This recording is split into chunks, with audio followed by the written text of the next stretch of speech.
Morning class. जैसा कि आपको दिखाई दे रहा है यहाँ पर आज हम जो पढ़ेंगे वो है संश्लित रेशों के गुणधर्म, properties of synthetic fibres.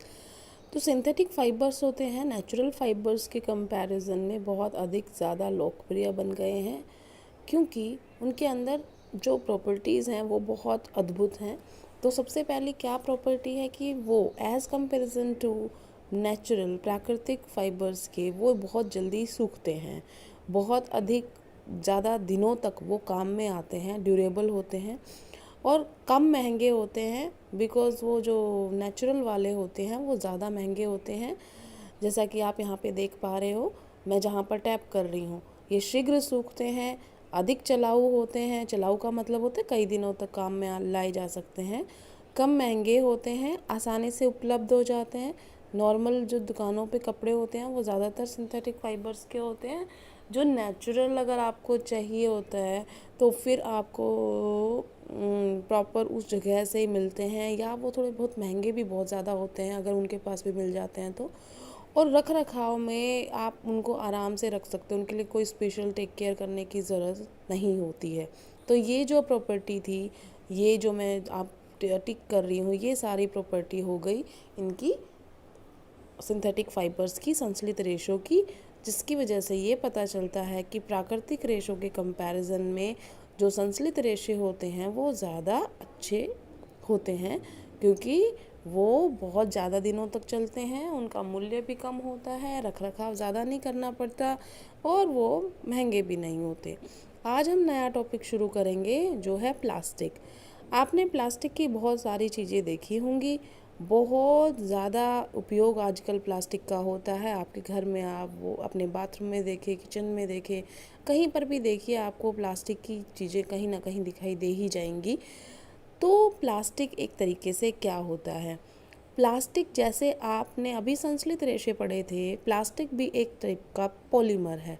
Polymer का मतलब बहुलक, कि बहुत सारी जो छोटी छोटी इकाइयाँ हैं वो जुड़ती हैं और तब प्लास्टिक का निर्माण होता है। वो जो इकाइयाँ हैं वो दो तरीके से जुड़ सकती हैं। एक तो होता है लीनियर पॉलीमर, एक होता है क्रॉस लिंक्ड पॉलीमर, एक होता है रेखीय बहुलक, एक होता है क्रॉसबद्ध बहुलक। रेखीय का मतलब है जैसा आपको यहाँ पर दिखाई दे रहा है, एक ही रेखा में जुड़े हुए हैं कंटिन्यूसली, जैसे चेन जुड़ती है, एक एक मोती, फिर दूसरा मोती, फिर तीसरा मोती, फिर एक लाइन में। और जो क्रॉसबद्ध हैं, जिसको क्रॉस लिंक्ड बोलते हैं, त्रियकबद्ध भी बोलते हैं, वो होता है कि जैसे तुम ये समझ लो जैसे जाली बन गई हो। जाली तो समझते हो ना, जो जाली होती है उसमें जगह होती है और बीच में सारे क्रॉस लिंक होते हैं। लोहे की जाली देखी होंगी आपने, घरों में लगी रहती है मच्छर वगैरह से बचाने के लिए दरवाज़ों के ऊपर, तो वैसी है। तो ये जो जालीनुमा स्ट्रक्चर बन रही है इसको क्रॉस लिंक्ड पॉलीमर बोलते हैं, जो जिनके अंदर ये मौजूद होता है। उसमें ये रेखीय के साथ साथ बीच में जो ये रेखीय हैं ये जुड़े हुए हैं आपस में, ठीक है। तो अब ये जो प्लास्टिक की बहुत सारी टाइप्स होती हैं। अब प्लास्टिक जो है आपको पूरे घर में कहीं कहीं आपको दिखाई भी दिया गया है, आपके टॉयज़ में, ग्लास, बाल्टी, कुर्सी, ये कुछ सिर्फ एग्जाम्पल दिखाए हैं। इससे भी ज़्यादा प्लास्टिक की वस्तुएं संभव होती हैं, अलग अलग आकारों में, अलग अलग साइज़ों में, और अलग अलग उनका इस्तेमाल होता है पर्टिकुलर जगह पे। तो अब प्लास्टिक को हम क्यों ज़्यादा इस्तेमाल नहीं करते हैं और क्यों ज़्यादा इस्तेमाल करते हैं, क्यों नहीं करना चाहिए मतलब।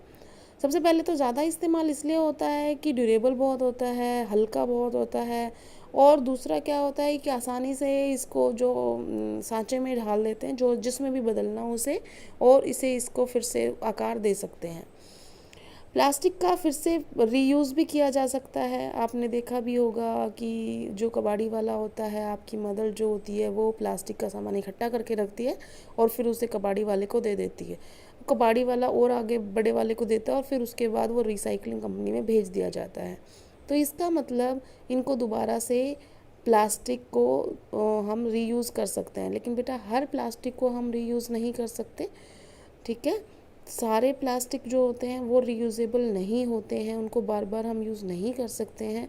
जैसे फॉर एग्ज़ाम्पल आपने सुना होगा बैकेलाइट जो होता है, बेकेलाइट नहीं सुना होगा आपने, तो बेकेलाइट मैं बता देती हूँ क्या होता है। जैसे स्विचेस होते हैं जो आपके ऑन ऑफ वाले स्विच होते हैं, ये भी एक टाइप का प्लास्टिक होता है जिसको हम बोलते हैं बेकेलाइट। और बेकेलाइट जो होता है वो ये जो अभी बताया था त्रियकबद्ध टाइप का बहुलक होता है, और इसको अगर एक बार हम यूज़ कर लेते हैं उसके बाद हम दोबारा से उसको मोल्ड नहीं कर सकते, पिघला के दोबारा से हम रीयूज़ नहीं कर सकते हैं। लेकिन मोस्टली जो यहाँ पर प्लास्टिक का उदाहरण दिया गया है वो जो है वो सारा रीयूजेबल है। जैसे मैंने आपको कल परसों भी पॉलीथीन का एग्जाम्पल बताया था, तो इसमें पॉलीथीन भी बताया कि पॉलीथीन भी एक प्लास्टिक का उदाहरण है। पॉली जमा में इथीन, जो मैंने बताया था पॉलीथीन की थैलियाँ आती हैं तो उसके अंदर बहुत सारी इथीन की यूनिट्स हैं वो जुड़ती हैं और पॉलीथीन का निर्माण करती हैं। अब वो आपसे कह रहा है कि क्या आप बता सकते हो कि प्लास्टिक को हम मोल्ड कर सकते हैं कि नहीं। तो आप सिंपल एक प्लास्टिक का छोटा सा टुकड़ा लेते हैं, जब हम उसको थोड़ा पिघला देते हैं तो वहाँ से गर्म हो जाता है और हम जिस अवस्था में उसे मोड़ना चाहेंगे, जिस तरफ मोड़ना चाहेंगे वो मुड़ जाता है। इसका मतलब वो मोल्डेबल है। और प्लास्टिक की भी बेटा अलग अलग वैरायटी होती हैं। कोई प्लास्टिक जो होता है वो बहुत सख्त होता है, कोई प्लास्टिक होता है वो बहुत मतलब अगर नरम भी होता है उसको मोल्ड कर सकते हैं। कई प्लास्टिक ऐसे होते हैं जो ज़्यादा ही फोर्स लगाई जाएगी तो टूट जाएंगे, बट वो अपने आकार नहीं बदलते। यहाँ पर जो हम कह रहे थे, जिसके बारे में बता रहे थे, जो मैं कह रही थी कि कुछ प्लास्टिक जो होते हैं वो अपना आकार बदल सकते हैं, उनको रीयूज़ किया जा सकता है, वो होते हैं थर्मोप्लास्टिक। जैसा कि आप यहाँ पे देख पा रहे हो कि प्लास्टिक जो गर्म करने पर आसानी से विकृत हो जाता है और सरलतापूर्वक मुड़ जाता है। इसका मतलब क्या हुआ कि थर्मोप्लास्टिक, थर्मो मतलब हीट, प्लास्टिक मतलब दोबारा से वो प्लास्टिक बना दिया कि वो प्लास्टिक जो गर्म करने पर मुड़ जाए, दोबारा से उसको किसी और शेप में ढाला जा सके, वो होता है थर्मोप्लास्टिक। तो जितनी भी हमारी पॉलीथीन्स हैं, पॉलीविनाइल क्लोराइड से बना हो, जो पीवीसी पाइप सुना होगा आपने, जितनी भी आपकी पीवीसी की पाइप आती हैं ये सब थर्मोप्लास्टिक के उदाहरण हैं। ठीक है। अब जो दूसरी ओर जो ऐसे प्लास्टिक होते हैं जिनको हम गर्म करके दोबारा से उनको हम सांचे में नहीं डाल सकते, तो ऐसे को हम क्या बोलते हैं, थर्मोप्लास्टिक। तो इसका मतलब वो प्लास्टिक जिनको हम गर्म करके दोबारा से रीयूज़ नहीं करवा सकते, क्योंकि उनको दोबारा से सांचे में ढाल के हम नया दोबारा से उसे नहीं बना सकते, तो वो होता है थर्मोसेटिंग प्लास्टिक। जैसे मैंने अभी थोड़ी देर पहले बोला था बेकेलाइट, मेलामाइन, ये सब इसके उदाहरण हैं। बेकेलाइट का एग्जाम्पल तो मैंने आपको ही दे ही दिया था स्विचेस वगैरह के लिए। बेटा मेलामाइन जो होता है, मेलामाइन में ज़्यादातर जो किचन के आइटम्स होते हैं वो बनाने के लिए इस्तेमाल होता है। ज़्यादातर आपने देखा होगा डिनर सेट जो होते हैं, डिनर सेट जो जिसको आप बोलते हो प्लास्टिक की प्लेट, है ना, जो कई बार शादी ब्याह में भी मिलती है, तो वो जो होती है वो मेलामाइन की बनी होती है। और ये जो दोनों हैं ये थर्मोसेटिंग टाइप के प्लास्टिक हैं। इसका मतलब इनको आप दोबारा से यूज़ नहीं कर सकते हो। ठीक है। अब बेकेलाइट के बारे में थोड़ा सा अगर विस्तार से पढ़ें तो बेकेलाइट जो होता है उसमें बिजली का और ऊष्मा का कुचालक होता है। वो देखना कभी भी, तो अगर वो सुचालक होता तो स्विचेस क्यों बनते, उसके हम हाथ लगाते और हमें झटका लग जाता ना, तो इसलिए ये विद्युत का कुचालक होता है। और इससे स्विच वगैरह बनाने में, विभिन्न बर्तनों के हैंडल्स बनाने में इस्तेमाल करते हैं। और मेलामाइन का मैंने बताया था, मेलामाइन जो होता है उसे ज़्यादातर हम रसोई के बर्तन बनाने के लिए इस्तेमाल करते हैं, कई बार फर्श की टाइलें बनाने के लिए भी इस्तेमाल करते हैं।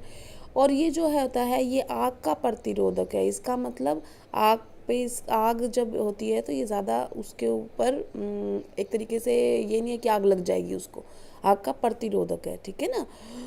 अब इसका मतलब इसका आग को सहने की कुछ क्षमता होती है। ठीक है। तो एकदम से जलने नहीं लग जाएगा। पॉलीथीन को आप आग के सामने रख दो, सारा जल जाएगा एक बार में ही, लेकिन ऐसा इसके अंदर नहीं होता है, मेलामाइन के अंदर। ठीक है। तो ये अब आपको कुछ वस्तुएं दिखाई गई हैं, ये हैं थर्मोसेटिंग, ऊपर वाली थर्मोसेटिंग का उदाहरण है बेटा, जो एक बार यूज़ कर लिया आपने और उसके बाद आप दोबारा से आप उसको रीयूज़ नहीं कर सकते हो। तो जैसे आपको प्लेट्स दिखाई दे रही हैं, हैंडल्स दिखाई दे रहे हैं, बैकलाइट ये स्विचेस दिखाई दे रहे हैं, ये थर्मोसेटिंग का उदाहरण है। और ये नीचे टाइल दिखाई दे रही है, ये थर्मोसेटिंग का उदाहरण है। और थर्मोप्लास्टिक में जितने कंटेनर होते हैं आपके किचन में आइटम यूज़ होते हैं, ये तारें जो होती हैं, ये सारी क्या हैं, थर्मोप्लास्टिक है, दोबारा से इस्तेमाल हो सकती हैं।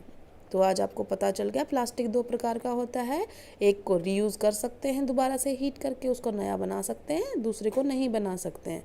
जिसको नया बना सकते हैं हीट करके वो होता है थर्मोप्लास्टिक, और जिसको हम नया नहीं बना सकते, एक ही बार यूज़ कर सकते हैं, रीमोल्ड नहीं कर सकते, वो होता है थर्मोसेटिंग। अब हम आ